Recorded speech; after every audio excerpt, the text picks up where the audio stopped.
and a Fox News contributor. Good day to you. I guess it's one of the headlines, accept more refugees in this climate of, wow, an election, Trump and Clinton. You have a terror attack in New York and New Jersey over the weekend while the president was here.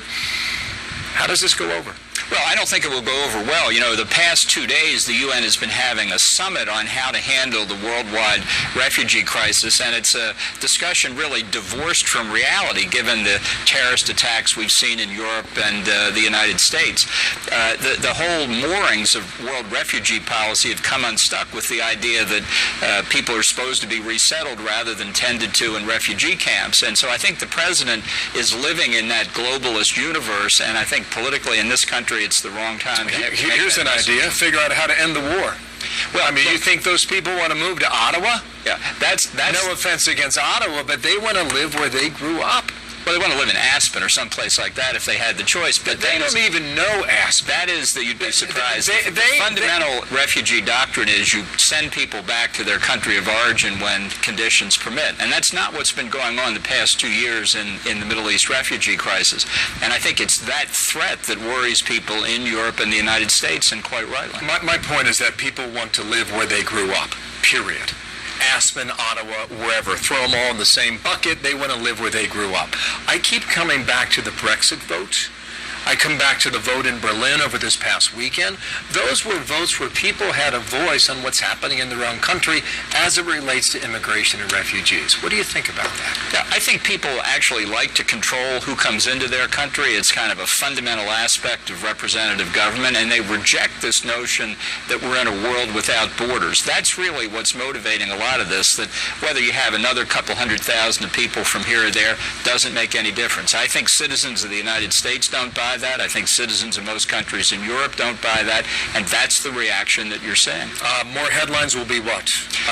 The president, this is his last speech, as you mentioned. His first speech to the UN in 2009 was a big speech about globalism, and I think we're going to see more of that. He's going to we're going to see a vote in the Security Council to adopt the Comprehensive Test Ban Treaty, which would prevent us from testing any nuclear weapons, and I think there may be some other surprises in the speech as well. There were surprises. We'll wait for that. There were 4 pillars in 2009. One was stop the spread of nuclear weapons, reach a deal between the Israelis and Palestinians and address terrorism, also address climate change, and put the global economy on a better footing. Those were the 4 pillars 8 years ago.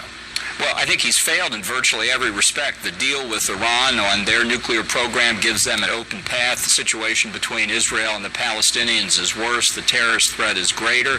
The economy is certainly not on a robust path to recovery. And let's face it, the climate agreement that he will undoubtedly tout today is a tissue of lies, basically. There are no hard commitments. Nothing is enforceable. And by the way, a new American president can end the deal on his first day in office. Here is the introduction now. He arrives at the UN at a time when you've got this on-again, off-again ceasefire in Syria.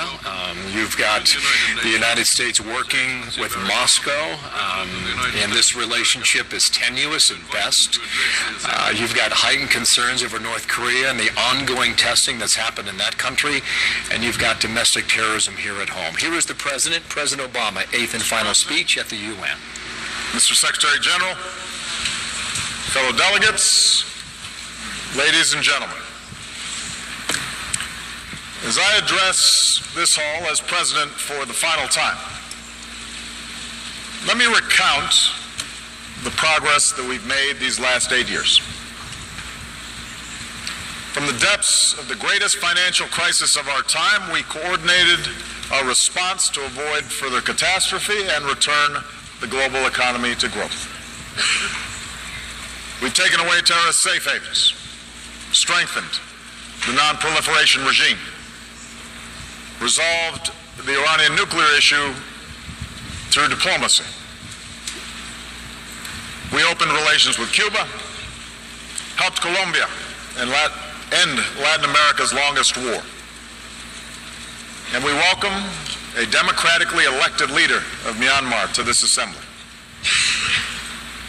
Our assistance is helping people feed themselves, care for the sick, power communities across Africa, and promote models of development rather than dependence.